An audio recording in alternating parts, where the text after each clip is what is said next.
una de las últimas sesiones de nuestro curso de Introducción al Derecho 2. Antes de dar inicio, solo comentarles, como ustedes saben, pues las notas del examen parcial ya fueron publicadas. De igual manera, he visto que al correo del curso pues han enviado ya algunas personas dos tipos de solicitudes. La primera es en cuanto a la revisión del examen. Esto pues con mucho gusto se les va a dar. Lo único que les recomiendo es que estas solicitudes de revisión de examen deben llenar los requisitos que establece el normativo. Por favor, esto es lo más importante. También hay algunas personas que han enunciado que no les aparece nota correspondiente al segundo examen final, perdón, al segundo examen parcial. De la misma manera, envíen un correo al electrónico, al correo del curso, donde colocan nombre completo, número de carnet y sección, y de esa cuenta pues se va a estar haciendo la revisión correspondiente para ver qué fue lo que sucedió, ¿verdad? Hasta acá, no sé si alguien tiene alguna duda, alguna pregunta con esos temas que eran los que habían mandado al correo del curso.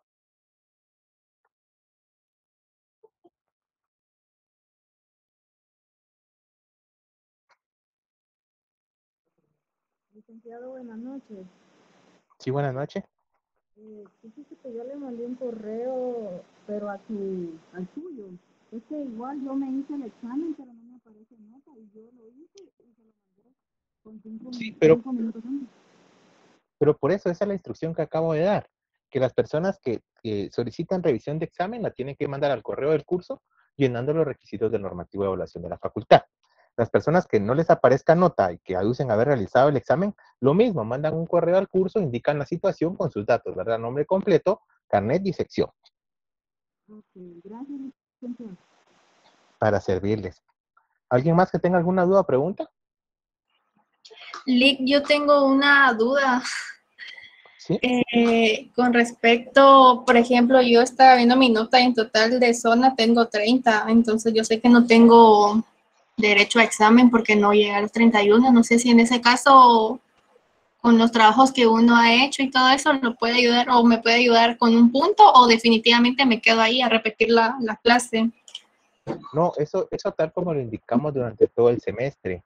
Vamos a tomar en cuenta a las personas que les falten poquitos puntos para llegar a zona, lo que es la asistencia al curso, la participación en clase y también que han entregado los trabajos y los laboratorios que hemos dejado. ¿Sí? Ah, ok. Gracias, Lick. Muy bien. Si se recordarán, en la clase pasada vimos lo que era la jurisdicción y la competencia.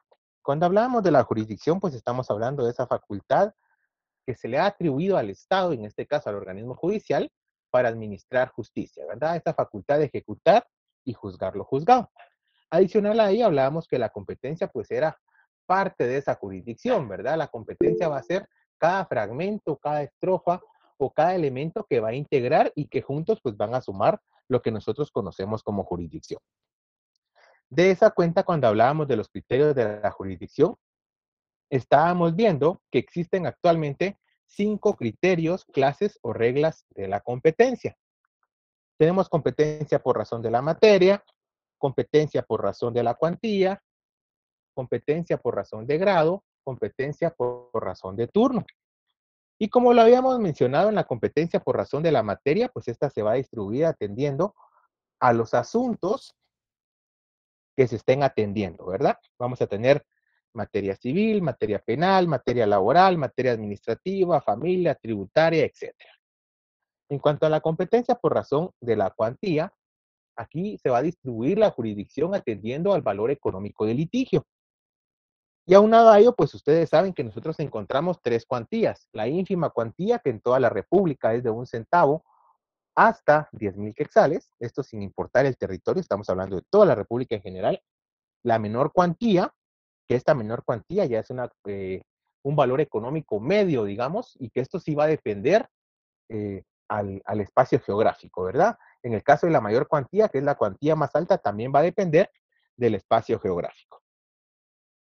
De la misma manera, cuando hablamos de la competencia por razón de la cuantía, tenemos que aplicar ciertas reglas o ciertos criterios que, como les mencioné, se encuentran comprendidos del artículo 1 al 24 del Código Procesal Civil y Mercantil, como el caso de que no se computan intereses, que cuando se demanden pagos parciales, pues se debe tener en cuenta la totalidad del valor de la obligación del contrato, que si son varias pretensiones, esta se va a determinar por el monto total del grupo, O en su caso, si son rentas o prestaciones periódicas, pues vamos a considerar el importe anual. En el caso de la competencia, por razón de la cuantía, yo les había mencionado ya el caso de que los jueces de paz de toda la República pues conocen ínfima cuantía que es de 1 centavo hasta 10,000 quetzales. Los jueces de paz de la capital conocen menor cuantía de 10,000 quetzales 1 centavo hasta 50,000. Los jueces de primera instancia, siempre de la capital, conocen asuntos de mayor cuantía de 50,000 quetzales 1 centavo en adelante, ¿verdad? Y no hay tope. En el caso de los jueces de paz de las demás cabeceras departamentales, que no sea la ciudad capital, y los municipios de Misco, Amatitlán, Villanueva, Coatepeque, Santa Lucía, Chumalguapa, Malacatán, Ichihuán, Santa María Nevaj, Coptum y Santa Eulalia, ellos van a conocer menor cuantía desde 10,000 quetzales, 1 centavo, hasta 25,000 quetzales. Aunado a ello, los jueces de primera instancia de las cabeceras departamentales, a excepción de la capital, y los municipios que ya enunciamos con antelación, van a conocer mayor cuantía de 25,000 quetzales, 1 centavo en adelante. En el caso de los jueces de paz de todos los demás municipios que no hemos mencionado, o sea, excluyendo la capital, excluyendo cabeceras departamentales, excluyendo los 8 municipios que ya enunciamos, van a conocer de 10,000 quetzales 1 centavo hasta 15,000 quetzales en menor cuantía. Y los de primera instancia de todos los demás municipios, a excepción de los que ya mencionamos, van a conocer mayor cuantía de 15,000 quetzales 1 centavo en adelante. Esto lo que nos dice es que tenemos que hacer un repaso, digamos, general de los departamentos y los municipios, porque para poder resolver algún caso concreto o ya en la práctica aplicar la competencia, pues tenemos que tener la certeza de estos territorios y dónde están ubicados, ¿verdad? Adicional a ello, habíamos mencionado la competencia por razón del territorio. Cuando hablamos de la competencia por razón del territorio, esta va a distribuir el conocimiento de los asuntos atendiendo al área geográfica. De esa cuenta también tenemos que aplicar una serie de reglas que se encuentran contenidas en el Código Procesal Civil y Mercantil, como es el caso de que en la reparación de daños va a ser competente el juez del lugar donde se causaren los daños.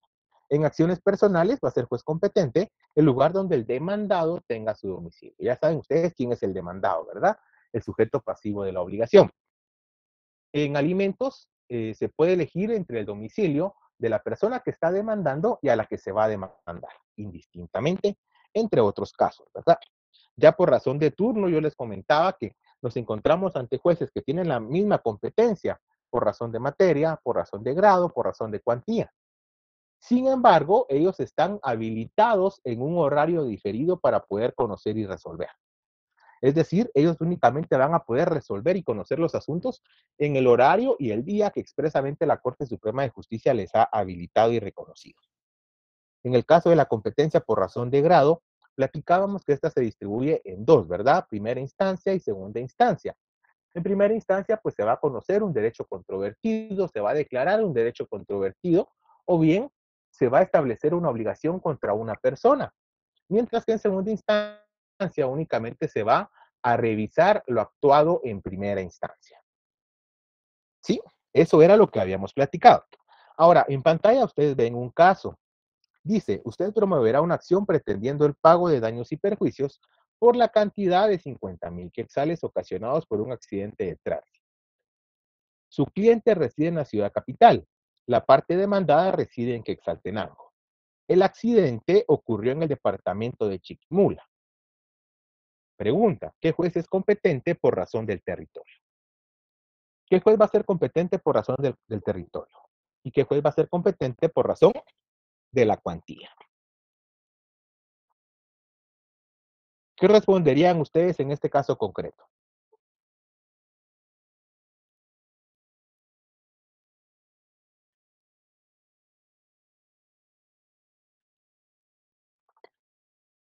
Licenciado, en cuanto a al territorio, diría yo que es Chiquimula, porque ahí fue donde ocurrió el accidente.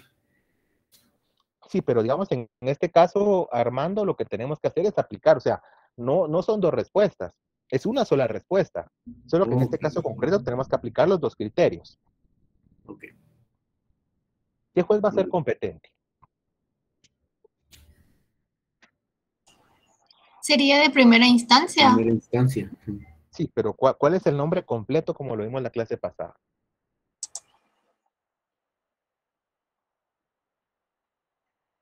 Juez de primera instancia. Ajá, falta. En las cabeceras Del departamentales. departamento de Chiquimula. Juez de primera instancia del departamento de Chiquimula. Sí, ahí estamos bastante bien. Si yo también les hubiera preguntado materia, lo correcto hubiera sido juez de primera instancia civil del departamento de Chiquimula. ¿Sí? Vamos viendo cómo se van completando todas las competencias. Porque al momento de mandarnos las tenemos que separar. Cuando nosotros establezcamos qué juez va a ser el competente, tenemos que conjugar todas al mismo tiempo. Ahora bien, en pantalla ustedes ven otro caso, digamos. Determine los criterios de la competencia en los siguientes casos. Primero, Sala Primera de la Corte de Apelaciones del Ramo Civil y Mercantil. En la Sala Primera de la Corte de Apelaciones del Ramo Civil y Mercantil yo les pregunto, ojo, ¿qué competencia por razón de la materia tiene la sala? Civil Civil y mercantil. Mercantil. y mercantil. ¿Sí? Tiene dos competencias, civil y mercantil. Segunda pregunta, ¿qué competencia por razón de la cuantía? Ojo, la sala no conoce competencia por razón de la cuantía. ¿Sí? Vimos que solo juzgados de paz y juzgados de instancia. Entonces, en este caso, la pregunta no aplicaría. Tercera pregunta, ¿qué competencia se aplica por razón del territorio? Para que tengamos claridad, como el caso concreto, o sea, el nombre del órgano jurisdiccional no indica o hace alusión al área geográfica, yo no, o sea, yo sé que ustedes no saben a estas alturas en dónde se encuentran estos órganos jurisdiccionales. Entonces, la regla general que vamos a aplicar sería que si no les indico el territorio, la pregunta no aplica, ¿sí? No obstante, sepamos que la Sala Primera de Apelaciones está en Guatemala. Pero si no les indico yo el territorio, no aplica. La siguiente pregunta, ¿cuál es la competencia de este órgano jurisdiccional por razón de turno? ¿Habrá algún turno ahí? Tampoco aplica. Tampoco aplica, no hay turno. Y en el caso del grado,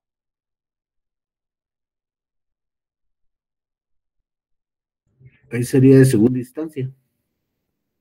sería de segunda instancia, porque las salas de la Corte de Apelaciones tienen como finalidad revisar lo actuado y decidido por el órgano de primera instancia. Ahora bien, en el segundo caso, Juzgado Segundo de Primera Instancia de Familia del Departamento de Guatemala. Hagamos el mismo ejercicio. Este órgano jurisdiccional, ¿qué materias conoce? ¿O cuál es su competencia por razón de la materia? De familia. ¿Perdón? Día de familia. Es familia, ¿verdad? Segunda pregunta. ¿Cuál es su competencia por razón de la cuantía? No aplica. No le ¿Por qué no aplica? ¿Quién dice que no aplica?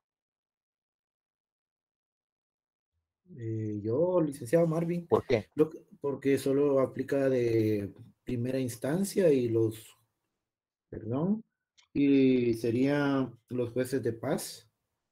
No, no, ahí estamos equivocados. ¿Alguien más?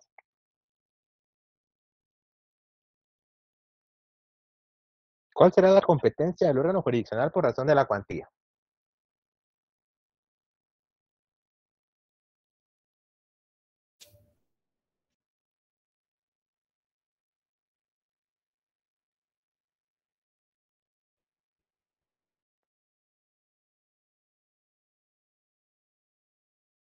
Vean, ya dijimos que el juzgado de primera instancia, ¿qué cuantía conoce? mayor cuantía. Entonces, ¿cuál es la competencia por razón de la cuantía? Mayor cuantía. Mayor cuantía.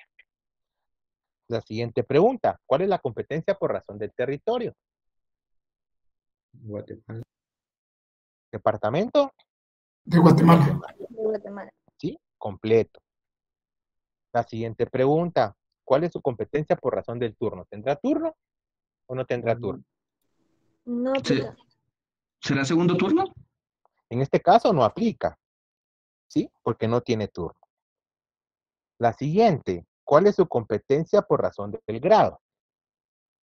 Segundo. ¿Cómo así, Martín? Primera instancia. Su competencia es primera instancia. ¿Por qué? Porque, ojo, el número del juzgado no quiere decir la instancia que va a conocer. Es el juzgado segundo de primera instancia de familia del Departamento de Guatemala. Ya quedamos que la primera instancia va a estar a cargo de los juzgados de paz, tribunales de sentencia y juzgados de instancia. ¿Sí? ¿Estamos bien con los ejercicios? ¿Alguien tiene alguna duda, alguna pregunta? ¿Algo que no haya quedado claro?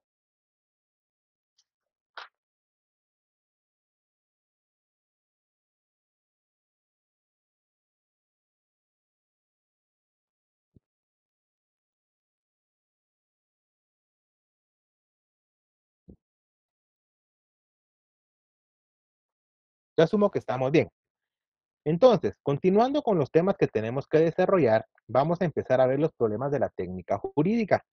Cuando hablamos de los problemas de la técnica jurídica, ustedes recordarán que mencionábamos que eran 5. La vigencia de la ley, la integración de la ley, la interpretación de la ley y el conflicto de leyes en el tiempo, así como el conflicto de leyes en el espacio. El día de hoy vamos a desarrollar la vigencia de la ley. Este tema ya lo vieron ustedes a cabalidad cuando desarrollaron el procedimiento legislativo dentro de las fuentes formales del derecho. Recordarán ustedes que cuando hacemos alusión a la vigencia de la ley, nos estamos refiriendo a que llegado el momento para aplicar una ley, al juez se le puede presentar el problema de establecer o determinar si la ley está vigente. En Guatemala existe una mala práctica, y es que por falta de técnica legislativa, las leyes no quedan derogadas expresamente, sino que nosotros tenemos que acudir a lo que establece la ley del organismo judicial en su artículo 8. La ley del organismo judicial en el artículo 8 nos dice en qué casos una norma queda derogada o en qué casos una norma queda sin efecto. Y nos vamos a encontrar nosotros que queda sin efecto cuando una ley la deroga expresamente, es decir, la nueva ley que está saliendo a la vida dice en su contenido que determinada ley queda sin efecto. También la ley se deroga tácitamente cuando una nueva ley regula por completo el contenido de la anterior ley. Solo que en este caso la nueva ley no nos dice expresamente que la otra queda sin efecto, ¿sí? Sino que es una deducción que la ley hace. Y como regula la misma materia, la otra queda sin efecto. Otro elemento para establecer que la ley queda sin efecto es cuando ésta tiene vicio de inconstitucionalidad. Es decir, que la Corte de Constitucionalidad le expulsa al ordenamiento jurídico por considerar que entra en colisión, en choque o que limita los mandatos establecidos en la Constitución. Eso lo encontramos en el artículo 8 de la LOJ. ¿Sí? Entonces, cuando el juez va a aplicar la ley, el juez no se puede equivocar, el juez no puede aplicar una norma que no está vigente. Por lo tanto, tiene que tener la certeza de que la norma que está aplicando es la que debe aplicar, es la que es de observancia y cumplimiento obligatorio. ¿Sí? Recuerden que derecho vigente no es lo mismo a derecho positivo. Derecho vigente es el derecho que se ha, derecho positivo es el derecho que efectivamente se cumple. Y el derecho vigente es el derecho que ha sido creado por el órgano establecido para ello, que una vez ha seguido el procedimiento que la ley establece. De esa cuenta nos podemos encontrar ante derecho vigente que es positivo, ¿sí? Derecho que efectivamente se cumple. O derecho vigente que no fuera positivo, como el caso de la ley de vagancia, por ejemplo. Hay una regla general en la Constitución en el artículo 180. El artículo 180 nos dice que la ley, por regla general, entra en vigencia 8 días después de su publicación en el diario oficial. Esa es la regla general. Esta regla general tiene una excepción. Y la excepción nos dice que la misma ley que están haciendo la vida jurídica puede establecer un plazo distinto, ya sea un plazo mayor o un plazo menor. ¿Sí? Si la ley no establece, es el de 8 días. Incluso la ley puede establecer taxativamente que es el de 8 días. Ahora bien, La ley puede establecer que entre en vigencia inmediatamente con su publicación, o puede establecer que entre en vigencia al día siguiente, que entre en vigencia a los 3 o a los 5 días, o que entre en vigencia a un plazo más extendido, como la ley de la carrera judicial que entró en vigencia 2 meses después de su publicación en el diario oficial. ¿Sí? Ahora, ¿qué nos dice la ley del organismo judicial en el artículo 6? Cuando se refiere a la vigencia de la ley, ratifica lo que establece la Constitución, porque dice que la ley empieza a regir en todo el territorio 8 días después de su publicación íntegra en el diario oficial. Sí, a menos que la misma restrinja o amplíe dicho plazo. Andy Steven, ¿ese plazo será de días hábiles o días inhábiles?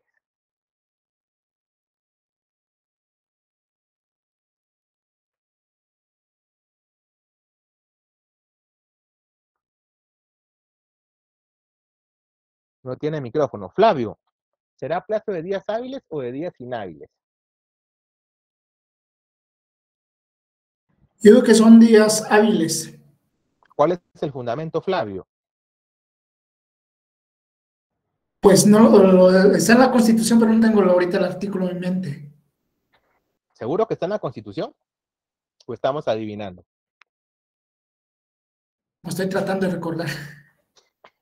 ¿Alguien que le ayude a Flavio? ¿Será plazo en días hábiles o días inhábiles? Días hábiles.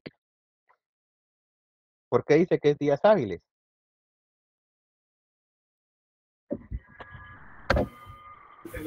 Se toman en La cuenta ley del todos los organismo días. judicial dice que en el cómputo de ese plazo se tomarán en cuenta todos los días. Entonces, ¿son hábiles o inhábiles?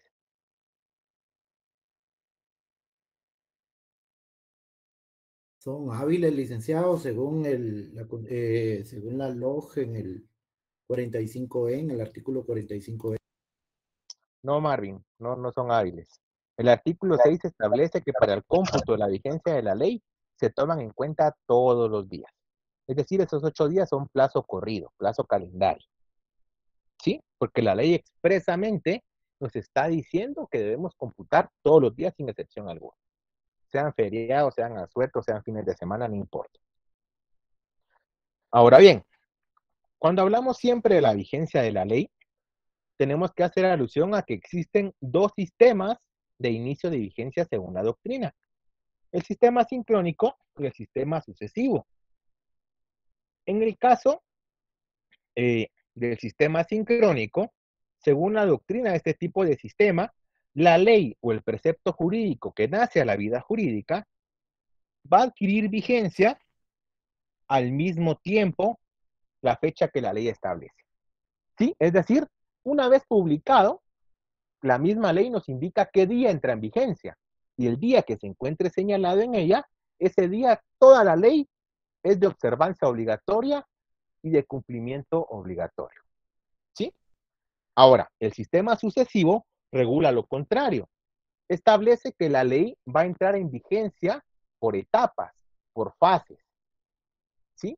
Nos dice que la ley va a entrar en vigencia atendiendo a extensiones territoriales. Primero en un territorio y progresivamente se va a ir extendiendo por todos los territorios hasta cubrir la totalidad del país. En el caso de Guatemala, nosotros aplicamos el sistema sincrónico. La ley cobra vigencia el mismo día en todo el territorio nacional. ¿Sí? No hay plazos diferidos. Ahora bien, en cuanto a los tipos de vigencia, ustedes saben que nosotros tenemos dos tipos de vigencia. Una vigencia determinada y una vigencia indeterminada. ¿Cuál es la vigencia determinada?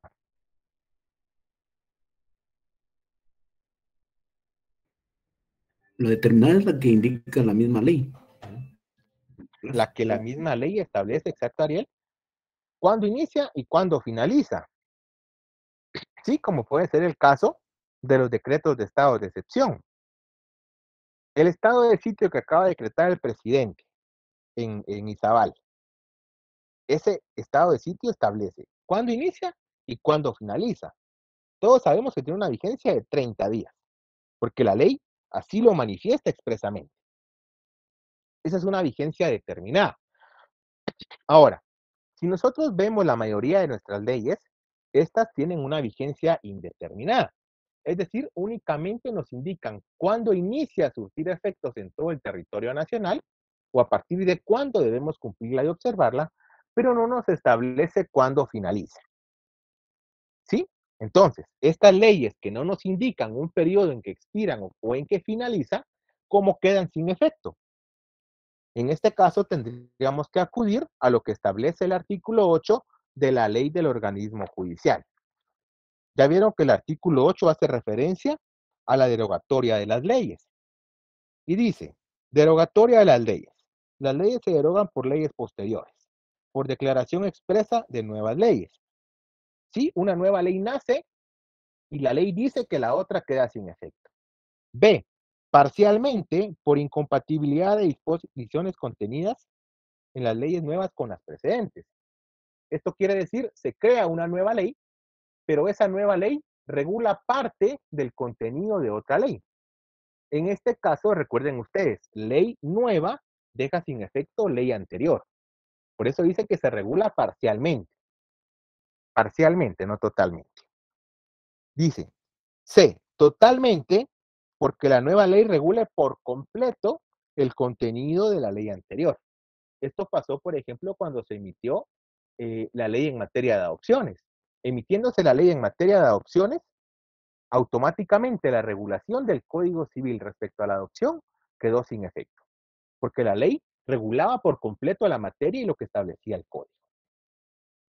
Dice, total o parcialmente, por declaración de inconstitucionalidad dictada en sentencia firme por la Corte de Constitucionalidad. Si se dan cuenta, esos son los casos en que una ley indeterminada queda sin efecto. ¿Hasta acá vamos bien? ¿Alguien tiene alguna pregunta, alguna duda?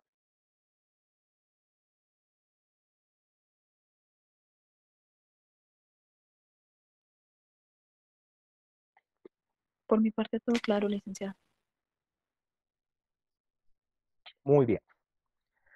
Cuando ustedes vieron el procedimiento legislativo, el proceso legislativo, ustedes recordarán que una de las etapas era la vacatio legis. ¿En qué consiste la vacatio legis?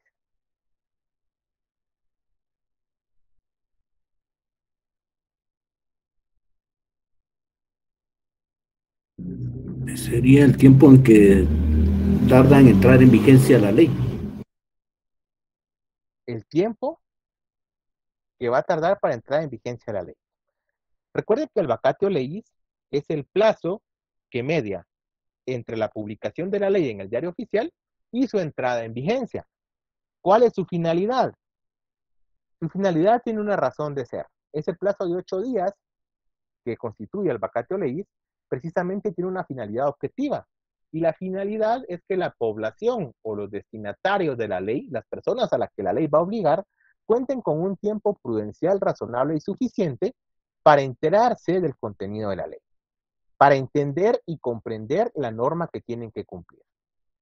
¿Sí? Obviamente, si hablamos en el caso guatemalteco, pues eso es sumamente difícil, teniendo, digamos, casi la mitad de analfabetismo, el interior sin energía eléctrica, sin luz, sin medios de comunicación, ¿verdad? ¿Cómo se van a enterar? Si del diario oficial no salen más de 1 millón de publicaciones y somos casi 17 millones. Pero eso ya es harina de otro costal. La regla general es que durante ese plazo la población que deba cumplir la norma deba enterarse de su contenido, porque la misma ley establece que nadie puede alegar ignorancia de la misma. Si yo no le puedo decir al Estado el día de mañana, mire, es que yo no sabía que eso era prohibido. No, eso no es justificación suficiente para que yo me libre de una responsabilidad. Ahora bien, adicional a los tipos de vigencia de la ley, esta tiene una finalización o una terminación. Cuando hablamos de la terminación o la finalización de la ley, hablamos de la abrogación o la derogación. Es decir, que la ley queda sin efecto. La ley deja de surtir efectos jurídicos, la ley deja de obligar a todas las personas o sus destinatarios. Doctrinariamente, este fin o esta terminación de la vigencia hace alusión a la abrogación cuando la ley queda sin efecto totalmente. ¿Sí? Derogamos todo el contenido normativo de la ley. Y hablamos de una derogación cuando se hace en parte de la ley. ¿Sí? Una estrofa, un párrafo, un capítulo, un título, un artículo.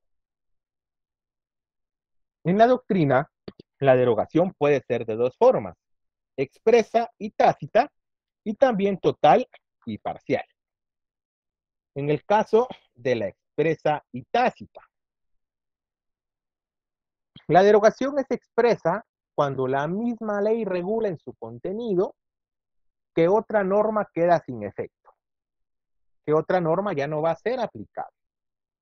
Y va a ser tácita cuando la ley no regula esta circunstancia, sino únicamente regula total o parcialmente todo el contenido de la ley anterior, pero no nos hace ningún llamado a que esa norma queda sin efecto.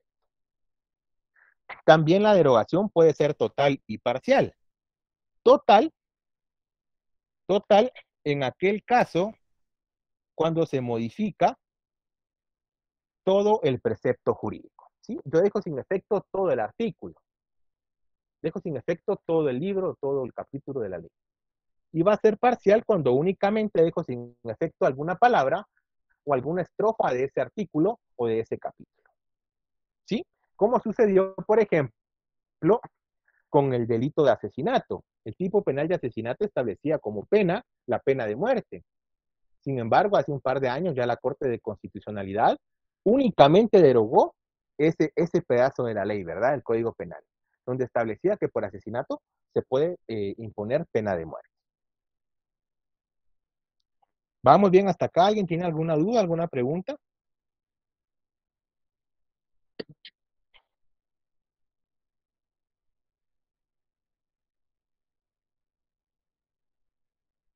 ¿Vamos bien hasta acá?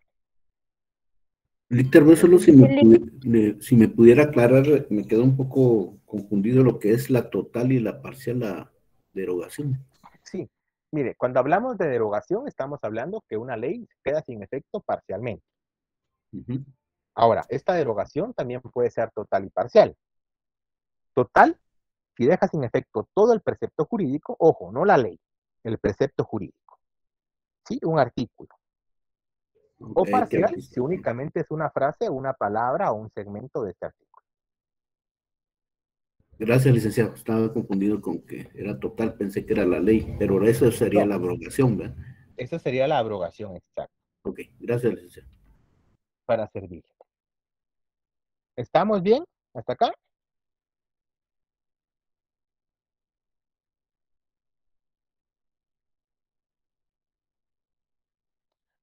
Vean, ese es el problema de la vigencia. El segundo problema de la técnica jurídica es la integración de la ley. Cuando hablamos de la integración de la ley, estamos hablando que la ley contiene lagunas legales. ¿Sí? La ley contiene vacíos, partes que no, o situaciones o fenómenos que no fueron regulados por el legislador. De esa cuenta, la integración, tal como lo ven en pantalla, consiste en completar o suplir de alguna forma las lagunas que se presentan en la ley. Eso quiere decir que cuando hablamos de la integración de la ley, estamos hablando que vamos a cubrir, vamos a suplir o vamos a llenar los vacíos que la ley tiene. Es decir, va a consistir en esa labor que va a realizar el juzgador a efecto de suplir y colmar los vacíos legales existentes en el ordenamiento jurídico. Estos vacíos legales se pueden dar porque al legislador se le olvidó regular, el legislador voluntariamente o adrede dejó de regular algo, o sencillamente no lo pudo prever, ¿verdad? Por cualquiera de las circunstancias nos podemos encontrar ante un vacío legal. El problema se puede dar en que al momento de que el juez debe resolver un caso concreto, se topa con el problema de que no está regulado o que está regulado a medias. Entonces el juez, ¿cómo puede resolver esa circunstancia? Ya la problemática ronda en cuanto a que debe determinar qué métodos va a utilizar o a qué herramientas va a acudir para poder resolver. El juez tiene que resolver de una u otra manera. No puede dejar de resolver algo bajo la excusa de que no está regulado. De esa cuenta, cuando hablamos entonces de la integración de la ley, vamos a ver, digamos, en este caso, que el juez va a poder suplir con estos métodos estas faltas de regulaciones, ya sean voluntarias o involuntarias. ¿Cómo podemos definir las lagunas legales? ¿Cómo podemos definir estas lagunas legales? Cuando hablamos de las lagunas legales, tenemos que tener presente lo que establece el artículo 15 de la ley del organismo judicial. El artículo 15 dice, obligación de resolver. Los jueces no pueden suspender, retardar ni denegar la administración de justicia sin incurrir en responsabilidad. En los casos de falta, oscuridad, ambigüedad o insuficiencia de la ley, resolverán de acuerdo con las reglas establecidas en el artículo 10 de esta ley. Y luego pondrán un asunto a conocimiento de la Corte Suprema de Justicia a efecto de que, si el caso lo amerita, ejercite su iniciativa de ley. ¿Se dan cuenta que el juez tiene que resolver sí o sí? De esa cuenta, cuando nosotros hablamos de las lagunas de ley, estamos hablando de aquellas hipótesis o aquellos supuestos no previstos en la norma, que el legislador, por falta de previsión voluntaria o involuntariamente, no pudo prever una circunstancia, o bien la pudo prever, pero su regulación es insuficiente o es deficiente. De esa cuenta, podemos acudir a ciertos métodos para poder integrar y poder resolver ese conflicto de intereses. Antes de entrar a ver estos métodos, vamos a hablar de cuáles son estos tipos de lagunas de ley, que en la doctrina se clasifican en 4. Por falta de ley, por insuficiencia de ley, por ley en blanco y por ley injusta. En el primer caso, por falta de ley. Aquí el vacío normativo se da cuando en un caso concreto no existe una ley o una norma jurídica aplicable y que regule el mismo. Esto quiere decir que el legislador pues va a crear normas derivadas de una realidad, ¿verdad? El legislador se va a dar cuenta que hay un fenómeno que tiene que ser regulado. Obviamente esto con base en el desarrollo científico, tecnológico y social de la sociedad. Pero en algún momento algo se le pudo pasar o algo no pudo prever. Aquí estamos ante una laguna legal por falta de ley. ¿Sí? La situación no está regulada en la ley, no está prevista. Cuando hablamos de la laguna de ley por insuficiencia de ley, nos estamos refiriendo a que sí existe una norma jurídica o un precepto legal aplicable al caso concreto. Pero en este caso, esta norma resulta insuficiente. Esta norma no regula todos los elementos necesarios para resolver el caso concreto. ¿Sí? Únicamente nos da una solución parcial. Posiblemente regule el supuesto jurídico, pero no establezca la consecuencia o viceversa. En el caso de la ley en blanco, esta laguna de ley se da cuando la norma jurídica regula el supuesto jurídico o la hipótesis normativa, que ya saben ustedes que puede ser una acción o una omisión, ¿verdad? Pero no regula la consecuencia de derecho o la consecuencia jurídica. ¿Sí? Es decir, lo regula a medias. Ya vimos con ustedes en técnica legislativa que el legislador debe poder, por una correcta técnica para entender y aplicar la ley, debe regular el supuesto jurídico y su consecuencia de derecho. Pero en este caso solo ha regulado uno. O bien, en algún momento se ha percatado que lo ha hecho a medias y lo que hace es regularlo en otra ley. ¿Cuál puede ser un caso? En el caso, por ejemplo,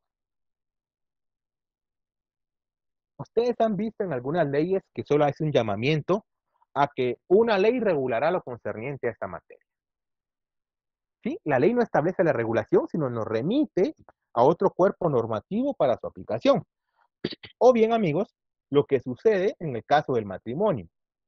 Aquellos funcionarios, entiéndase, notarios, ministros de culto autorizados por el Ministerio de Gobernación, alcaldes o síndicos, que autoricen un matrimonio, en este caso, por ejemplo, de menores de edad, de personas que están casados o unidas de hecho con personas solteras, de parientes en grados de ley, por ejemplo, los llamados matrimonios ilegales.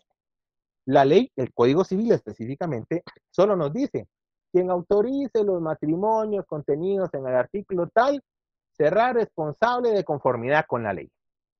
Es decir, únicamente se regula el supuesto jurídico o la conducta o la omisión, pero no se establece cuál es la consecuencia de derecho por haber realizado ese acto. Entonces, nosotros, ¿cómo vamos a adivinar en dónde está la consecuencia?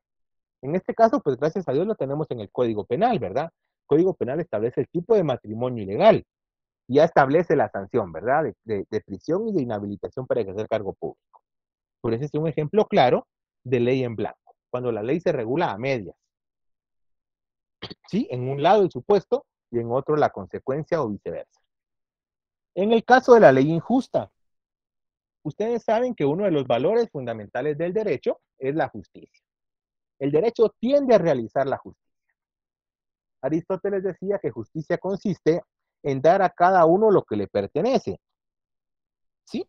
Dar a cada uno según sus cualidades.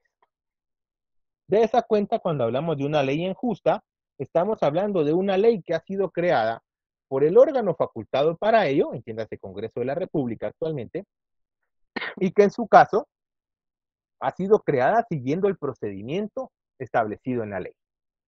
¿Sí? O sea, la ley es legítima. El problema que tiene es que esta ley atenta contra el principio fundamental de justicia.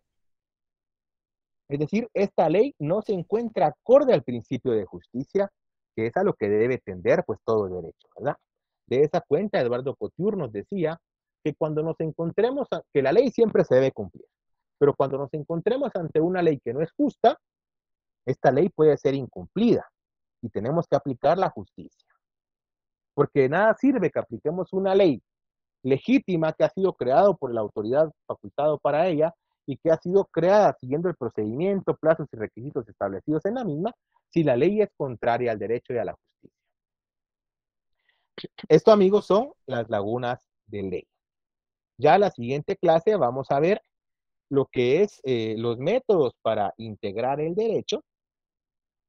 Vamos a ver también cuáles son los criterios que se establece cuando existe una contradicción entre normas y cómo se resuelven estas contradicciones entre normas. Vamos a ver también cuáles son los métodos que se pueden seguir para interpretar la ley, ¿verdad? Ustedes saben que si, por ejemplo, ahorita habemos presentes 78 personas, hay 78 interpretaciones de la ley. Pero ojo, para evitar esa discrecionalidad, es que se establecen mecanismos en la ley para poderla interpretar. Sí, nos dicen qué orden o de qué forma la ley puede ser interpretada para evitar esa ambigüedad, esa subjetividad o esa discrecionalidad. Preguntan, ¿me puede explicar cómo podemos saber cuando queda derogada la ley por una nueva? Esto según lo que establece el artículo 8 de la ley del organismo judicial. Sí, eso ya, pues ya obviamente requiere análisis, ¿verdad? Leer las dos normativas, ver si regulan la misma materia, ver si no regulan la misma materia, etc. Dice, yo sabía que la ley es cuando el juez va a resolver un caso y necesita abocarse a los artículos, pero los fundamentos están en otros capítulos u otras leyes. ¿A qué se está refiriendo con esto? O sea, para contextualizar, laguna en términos generales es ese vacío normativo o esa insuficiencia normativa. ¿Sí? No existe ley o la ley es insuficiente o está regulado a medias o es contrario a la justicia. Ya dentro de los tipos de laguna precisamente se da eso, de que no está previsto y el juez, por ejemplo, uno de los métodos es la analogía. Hay algunas materias en el derecho en que la analogía está prohibida, hay otras en que está permitida.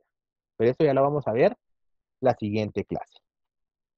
Entonces, amigos y amigas, ¿hay alguna duda, alguna pregunta con lo que hemos visto hoy, que es la vigencia de la ley, o que empezamos a ver lo que es la integración de la ley?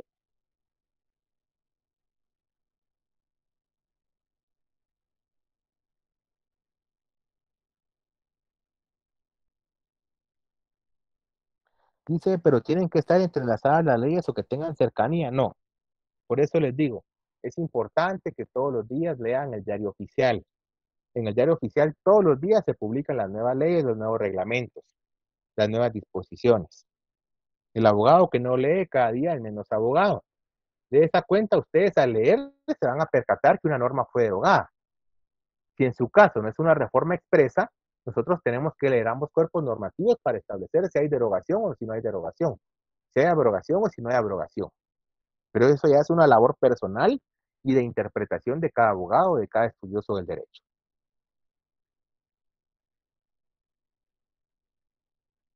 ¿Alguien más que tenga alguna duda o alguna pregunta?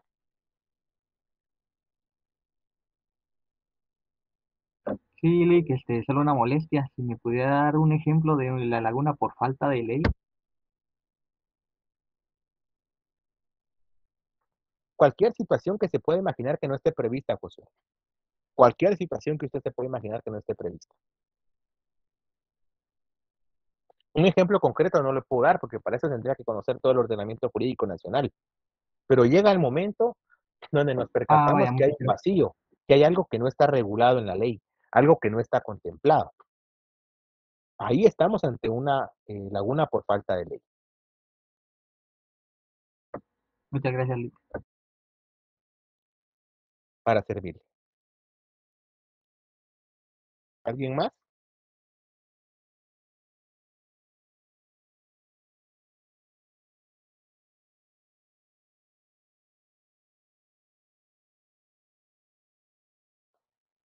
Bueno, amigos, si no hay dudas, no hay preguntas, entonces yo creo que dejaríamos la clase hasta acá. Únicamente recordarles nuevamente para aquellas personas que entraron tarde que para quienes van a solicitar revisión de examen, pues lo pueden hacer a través del correo, llenando los requisitos que establece el normativo de evaluación, ¿verdad? Y el tiempo que el normativo establece. También para aquellas personas que tienen inconveniente con la nota porque les aparece que no se examinaron y sí lo realizaron, lo mismo, mandan un correo al correo del curso, valga la redundancia, indicando nombre completo, en el caso de la revisión también, nombre completo, carnet sección, y ustedes indican que se realizaron el examen, pero que no les aparece nota, o indican que van a solicitar la revisión y adjuntan la solicitud de revisión según el normativo, ¿verdad? Ya para el día miércoles vamos a estar viendo lo que es el tema de terminar lo que es la integración de la ley. Vamos a empezar a ver lo que es la interpretación de la ley y si nos da tiempo algunos ejemplos prácticos para que vayamos repasando. De igual manera, ya la siguiente semana creo que les empiezo a mandar el material de apoyo y también les voy a mandar lo que es el laboratorio de repaso para que ustedes tengan dudas suficientes. Gracias, licenciado. Gracias, licenciado. Gracias, licenciado. Feliz noche. Gracias, licenciado. Feliz noche, que estén muy bien. Gracias, muy amable, licenciado. Gracias, Liz. Gracias. Feliz noche. Buenas noches.